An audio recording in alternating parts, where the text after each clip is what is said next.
अमरचंद बड़वा ने उदयपुर में बहुत से ऐतिहासिक स्थल और ऐतिहासिक धरोहरों का विस्तार किया है।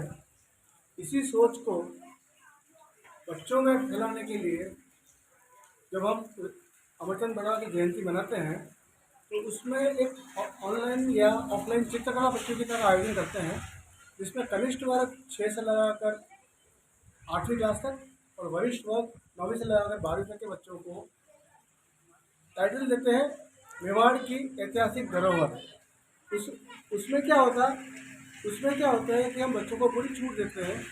तो कोई तो त्रिपोलिया बनाता है, कोई अमरकुंड बनाता है, कोई सज्जनगढ़ बनाता है, कोई फरसागर की बाल बनाता है। इस तरह से हर बच्चा अपने दिमाग में जो उदयपुर की या मेवाड़ की ऐतिहासिक धरोहर का रेखांकन करता है। फिर हम उस 1.5-2 घंटे में बनाई हुई बच्चों के चित्रों को मूल्यांकन हेतु उदयपुर के मशहूर चित्रकारों को भेजते हैं और वो उनकी रेटिंग करते हैं, नंबर देते हैं। वो उन पर नंबर देते हैं और फिर उनके नंबर के आधार पर एक सूची बनाई जाती है। जैसे आप देखिए, ये एक प्रथम विजेता है, इसकी कलाकृति आप देखिए। 1.5 घंटे में बनाई हुई कलाकृति कितनी सूक्ष्म और अच्छी है। इसी तरह से ये भी एक प्रथम प्रतिभागी है और इसी तरह से ये भी एक प्रथम प्रतिभागी है। कनिष्ठ वर्ग में इतना क्लोज टाइप था कि निर्णायकों ने बोला कि 2 को प्रथम पुरस्कार देना पड़ेगा। और आप देखिए, अन्य प्रतिभागी की भी कलाकृतियाँ कोई कम नहीं थी। इन सब में अगर आप देखें तो अंत में 1 या 2 या 3 नंबर का ही अंत रहा होगा। आप सारी प्रतिभाओं की आप देखिए कितनी अच्छी उन्होंने चित्रकारी की है। एक एक किसी ने पेंसिल से किया है, किसी ने कलर से किया है। और ये हर प्रविष्टि हमने इवोल्यूशन के लिए भेजी थी और बिना नाम के, और उन्होंने इस पर नंबर दिए 10 में से। और उस आधार पर जो फिर मास्टर सूची बनी। और तो हमारा एम यही है। अच्छा, फिर इसके बाद हम क्या करते हैं कि जो भी इस प्रतियोगिता में भाग लेता है उसको हमारे अमरचंद स्मृति संस्थान की ओर से एक प्रशस्ति पत्र देते हैं, ताकि उसको एक नाम, एक व्यक्ति के बारे में पता रहे। वो हमें सर्टिफिकेट लेके भाग लिया, प्रथम स्थान प्राप्त किया, द्वितीय स्थान प्राप्त किया, सराहनीय रहा, जो भी रहा उसको। तो इसी बहाने अगर 50 बच्चे भी हर साल नए जुड़ेंगे तो उनको 50 बच्चे अपने परिवार में बताएंगे कि अमरचंद बड़वा कौन थे।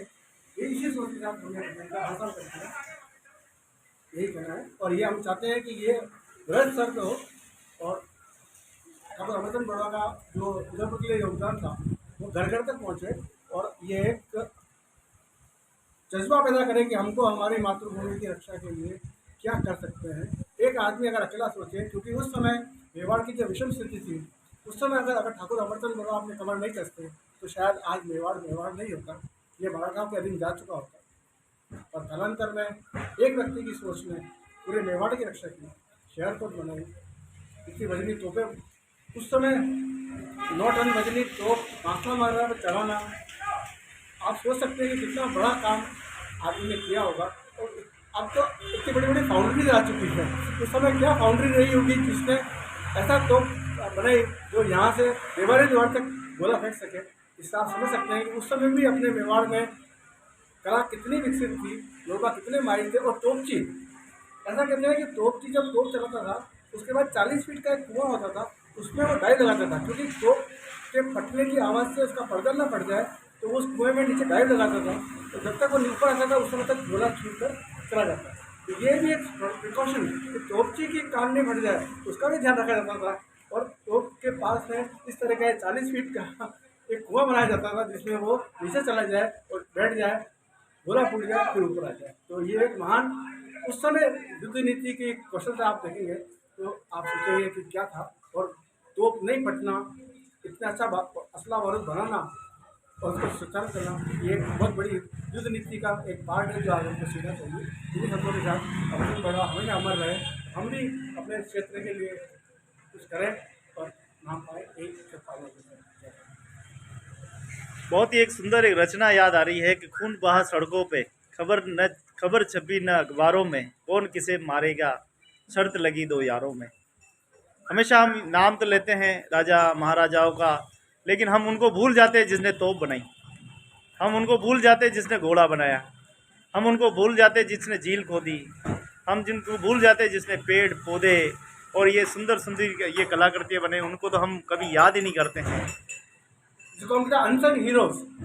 आपने कहा था अनसंग हीरो, जिनके बारे में कोई गाथा नहीं करता, वीर गाथा में। शायद आप भी उसी पट्टी से निकल कर आए। ये हमारा सौभाग्य है कि हम इस धरती में पैदा हुए, क्योंकि एक ऋण मातृभूमि की ऋण जो होती है, अगर मातृभूमि का ऋण अगर मानो तो सबसे पहला आप जहाँ जन्म है उसी के लिए कुछ करो, तो वही सबसे बड़ी बात है। देश राज मातृभूमि, फिर राज्य, फिर देश। कितनी सुंदर बात आपने बताई कि एक तोप का गोला डालकर वो 40 फीट कुएं में कूद जाता था, और जब वो बाहर निकलता था तब तक घोड़ा फट चुका था। तब कि हमारे इतिहास में पढ़ते हैं हम कि महाराणा प्रताप का जो घोड़ा था वो इतना नाला कूद जाता था, यानी उससे भी बड़ी ये काम है, उससे भी बड़ा, यहाँ तो सीधा जान जाने का खतरा है। अगर गोला समय में फट गया तो भी फट सकते, तो आप तो भाई खत्म। पर कभी भी आज तक मेवाड़ के इतिहास में इस तरह का एक्सीडेंट रिपोर्टेड नहीं है कि तोप चलाते समय कोई इस तरह का हादसा हुआ हो कि तोप फट गई हो। तो आप समझ सकते हैं कि उस समय कारीगर कितने ध्यान रखते थे ठोक पीट के कि वो पूरा गोला जब तक जाएगा, उसकी कहीं पे भी उसकी स्ट्रेंथ कम नहीं होती थी। उस समय की जो फाउंड्री थी वो इतनी मजबूत थी कि जो उसकी डायमीटर टोटल थी वो कांस्टेंट रहती थी, और जब तक वो गोला जाएगा कहीं से भी उसको टूटने का डर नहीं होता था। ये आप माने आज भी तारीख में होते हैं, पर उस समय कभी भी नहीं सुना कि इस तरह की दो फट गई। उस जमाने में भी प्रोफेसर हुआ करते थे, गुरुकुल हुआ करते थे। जब उनके शिक्षार्थी इस तरीके का काम करते थे, तो जैसे आज आपको प्रसन्नता हो रही है अपने शिष्यों पे, शायद उनको भी ऐसी अनुभूति। तो गर्व से सबसे पहले कहते थे कि गुरु का माथा तब ऊपर होता था जब उसका शिष्य उससे ऊपर चला जाता था। पुराने जमाने में सोच ये होती थी कि मेरा शिष्य मुझसे ऊपर जाए, मुझे एक ऐसी समस्या बताए जिसका निवारण मेरे पास ना हो, उस दिन मैं मानूंगा कि मेरे शिष्य ने कुछ सीख लिया है। इतनी सोच ठोक पीट के जो बढ़ते थे, तो ये एक मानता थी। इसीलिए भारतवर्ष जो है वो इतना अग्रणी रहा हर फील्ड में। आज आप जानते हैं कि नासा हमारी की गई काल गणनाओं को प्रूव कर रहा है, सुपर कंप्यूटर हमारी गणनाओं को प्रूव कर रहा है कि हाँ ये सही है। जबकि उस समय वैद गणित उंगलियों में होती थी, वैदिक गणित जो थी उंगलियों में होती थी, उन्होंने उस समय सब चीज की गणना कर ली थी। पर आज आप कंप्यूटर की मदद से उसको वेरीफाई कर रहे हैं।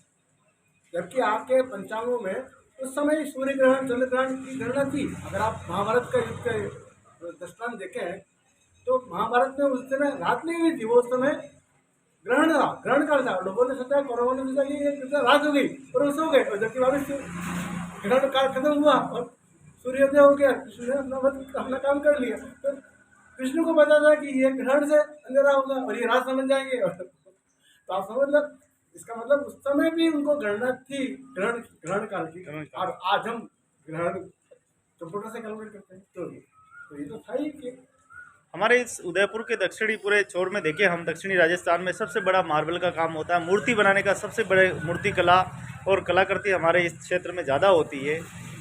आप प्रोफेसर हैं, आप एक अच्छे ज्ञानी हैं, विद्वान हैं, क्या आपने कभी देखा है कि उन मूर्ति बनाने वालों की क्या दशा? नहीं, ये तो मैं मानूंगा। अपने यहाँ हमने कभी भी इन जो कास्ट कलाकार थे, भले वो लकड़ी के कलाकार हो, भले वो मार्बल के कलाकार हो, भले ये तराशने वाले तराश हो, आपको पता होगा पहले एक पोल को बनाने में कम से कम भी 3 महीने तक वो कारीगर उसमें, तो राजा महाराजा के समय तो मेहनत आना पर डे का फिक्स था उसको, और उसका आउटपुट नहीं काउंट होता था कि मतलब ये खराब नहीं होना चाहिए और ये पूरी स्लैब बननी चाहिए, जितना दिन लगे तो लगे। तो उसको कारीगर का होता था कि मेरे को धीरे धीरे इसको टचना है और इसकी खूबसूरती को मेंटेन रखना है। आज की तारीख में क्या हो गया कि ठेके वाला प्रकार हो गई है कि मेरे को 30 दिन में काम चाहिए, और 30 दिन में वो सुधरे या बिगड़े। तो इसमें दोनों का नुकसान हुआ है, कलाकार का नुकसान हुआ है और आउटपुट का भी नुकसान। पहले ऐसा नहीं था, पहले कलाकारों की कदर होती थी और उनको भी बताना है कि मेरे को मेरी कला पे ही ध्यान देना है। मैंने कहा जो ठाकुर जी ये रखा है वो ठाकुर जी के नाम पर मैं ले लूँगा। अब ये नहीं रहा, अब ये सब मशीन ही हो गया। अब कटिंग भी मशीन से होती है, शेप भी मार्बल में मशीन से दी जाती है। तो कला तरह हस्तकला का तो नुकसान हुआ ही है। आज सबसे खतरनाक बीमारी है सिलिकोसिस। सिलिकोसिस तो शायद क्या है? शायद दक्षिणी राजस्थान में पिंडवाड़ा क्षेत्र में हर घर में दूसरा घर विधवा है आपको मिलेगी। क्या जिस हुआ कि भगवान बनाने वाला मजदूर आज क्या है सर, हमने ह्यूमन वैल्यूज को प्राथमिकता नहीं दी, जिसको हम कहते हैं ऑक्यूपेशनल हजार्ड। कार्य करते हुए जो उसमें कोई नुकसान हो सकता है, जैसे अगर आप माने तो जिंक स्मेल्टर है या कोई भी है, उसका जो पानी निकल रहा है उसको पीने से क्या नुकसान हो सकता है अगर सही हम उस पर ध्यान नहीं देंगे। जैसे आपको पता होगा, कुछ समय पहले मैं जगह का नाम नहीं लूँगा, एक